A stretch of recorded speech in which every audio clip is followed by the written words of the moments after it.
সান্যালের কোনো খবর পেলে, কোনো যোগাযোগ করতে পারলে ওর সাথে? ইন্দ্র, আমাদের কিন্তু ফুলকিকে শেষ করতে হবে, আর সেই কাজটা একমাত্র রুদ্ররূপ সান্যালই করতে পারে। ইন্দ্র, আমি নিজেকে প্রমিস করেছি যে আমি পুজোর পরে ফুলকির ওই অলক্ষণে মুখ আর দেখবো না।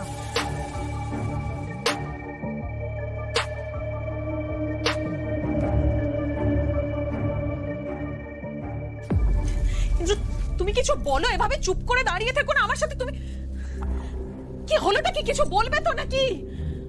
তুমি জানো না আমার উপর দিয়ে কি চলছে ইন্দ্র? একটা একরত্তি মেয়ে, বড় রানীর মেয়ে, যার কিনা ছোটবেলাতেই মরে যাওয়ার কথা ছিল, সে এখন আমাকে চ্যালেঞ্জ ছুটছে।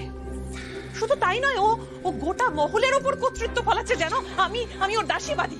আর তুমি এখানে চুপ করে দাঁড়িয়ে আছো।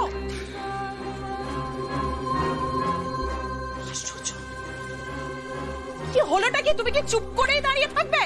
সব জায়গায় খুঁজেছি মা, কিন্তু কোথাও পাচ্ছি না। আমি তো বিশ্বাস করো আমি আমি কোথাও পাচ্ছি না রুদ্ররূপ সান্যালকে। আরে ওর লোকজন যারা ছিল সবাই নিখোঁজ, কাউকে পাওয়া যাচ্ছে। আমি এইভাবে পাবো না মা, আমি এইভাবে পাবো না। যতক্ষণ না পর্যন্ত নিজের থেকে বলছে যে কোথায় আছে, কি করছে, আমার পক্ষে ওকে খুঁজে পাওয়া সম্ভব না মা। কিন্তু হ্যাঁ হ্যাঁ হ্যাঁ আমি পুলিশের থেকে একটা ইনফরমেশন পেয়েছি। পুলিশ যখন ওকে ওই অভয়াশ্বরী আশ্রম থেকে অ্যারেস্ট করেছিল, তখন কিন্তু পালিয়েছে মা।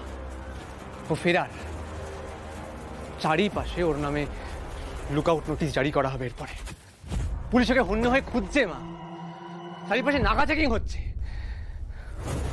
ওর খোঁজ পাওয়াটা কিন্তু এখন একটু মুশকিল। আর আমার না মনে হয় যে এখন ওকে যোগাযোগ করতে চাওয়াটা একটু রিস্কি কাজ হয়ে যাবে না?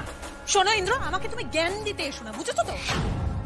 আমি এতদিন ধরে সংশোধনাগারে ছিলাম, আমার উপর দিয়ে কি কি গেছে তোমার না জাস্ট কোনো আইডিয়া নেই। সব থেকে বড় কথা হলো যে আমি বিকিরির মতন ওই ফুলকির মুখাপেক্ষী হয়ে থাকতে পারবো না। আমাকে আমার নিজের ক্ষমতা ফেরত পেতে হবে, আর তার জন্য ফুলকিকে মরতে হবে।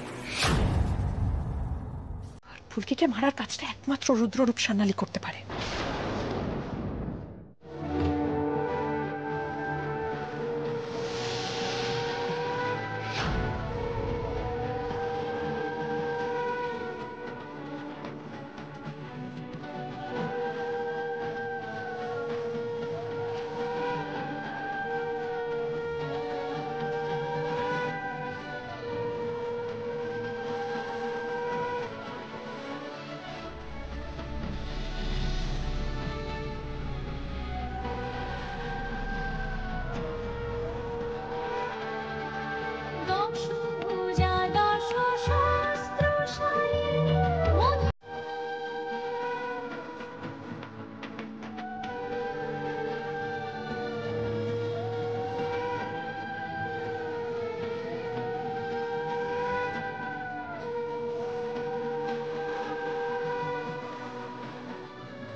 মা,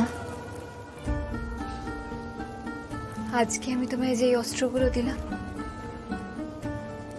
সেই অস্ত্র দিয়ে তুমি দুষ্টের দমন করেছো, অন্যায়ের প্রতিকার করেছো। আমিও যেন সেটাই করতে পারি মা।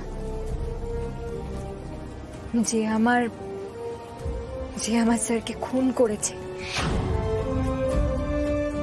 যে চারিদিকে লুকিয়ে লুকিয়ে বেড়াচ্ছে, সেই রুদ্ররূপ সান্যাল, সেই রুদ্ররূপ সান্যালকে যেন আমি পুজোর মধ্যে ধরতে পারি মা।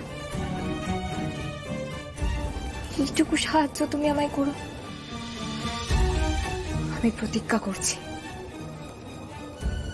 আমি দশমীর মধ্যে রুদ্ররূপ সান্যালকে খুঁজে বের করে তাকে শেষ করব।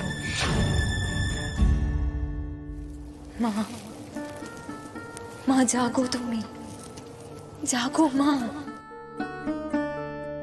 তোমার এই মেয়ের সহায় হও, তুমি সহায় হও। আশীর্বাদ করো আমায় মা, আমি যেন এই প্রতিজ্ঞা রাখতে পারি।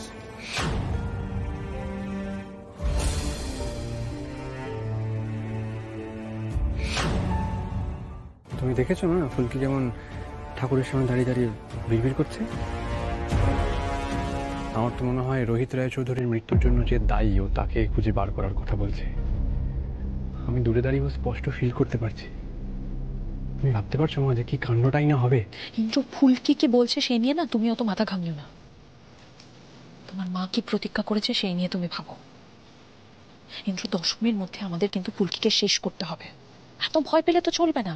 আমি তো দেখছি আমি সংশোধনাগারে থাকাকালীন ফুলকি তোমাকে একেবারে ভিতর ডিম বানিয়ে ফেলেছে। না মা না, আমি ভয় পাইনি, আমি তোমাকে শুধু সাবধান করছি মা।